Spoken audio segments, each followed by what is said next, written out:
Une autre leçon que nous pouvons apprendre est que l'aigle vit bien jusqu'à un certain moment de sa vie.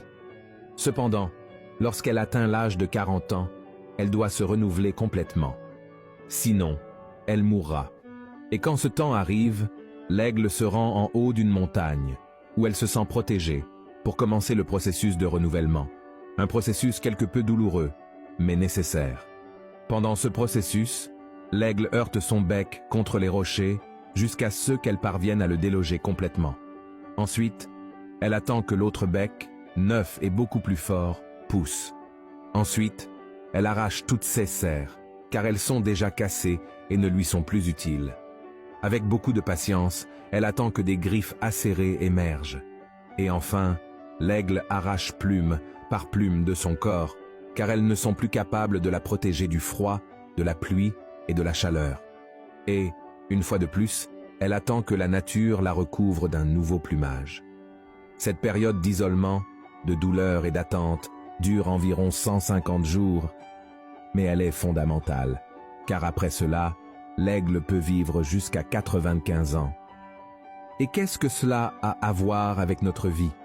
Absolument tout. À un moment de notre existence, nous aurons besoin d'un renouveau, car, pendant le parcours, il est normal de ressentir la fatigue et le découragement. Et quand ce moment arrive, nous n'avons qu'un choix à faire. Regarder notre âme mourir ou renouveler nos forces dans le Seigneur. Et comment faisons-nous cela? Nous devons chercher Dieu dans la prière et éliminer de notre vie tout ce qui entrave notre croissance spirituelle. Le péché, la peur, l'orgueil, le découragement, et permettre à Dieu de faire germer en nous un nouvel esprit capable de nous faire avancer avec la même foi et onction que lorsque nous avons remis notre vie entre ses mains. Et, une fois que ce processus de renouvellement est passé, nous deviendrons à nouveau fermes et forts pour voler haut et avoir une vision étendue de ce que le Seigneur a pour nous. Voyez ce que l'apôtre Paul a dit. Ne vous conformez pas au siècle présent, mais soyez transformés par le renouvellement de l'intelligence, afin que vous discerniez quelle est la volonté de Dieu, ce qui est bon, agréable et parfait.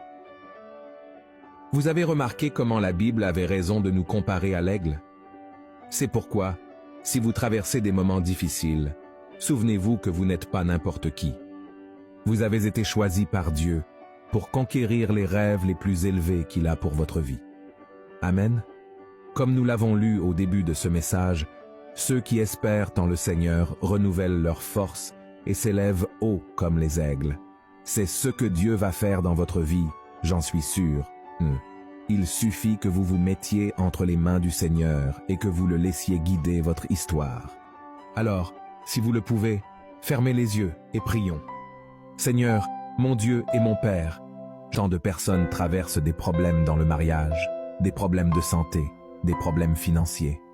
Ô Dieu, aie pitié de nos vies, Seigneur, et renouvelle en nous un esprit inébranlable, une confiance, une foi que nous avions lorsque nous avons remis notre vie entre tes mains. Ô mon Dieu, renouvelle notre vie et nous prenons déjà possession, croyant que tu nous as déjà donné la victoire, que tu as entendu notre prière.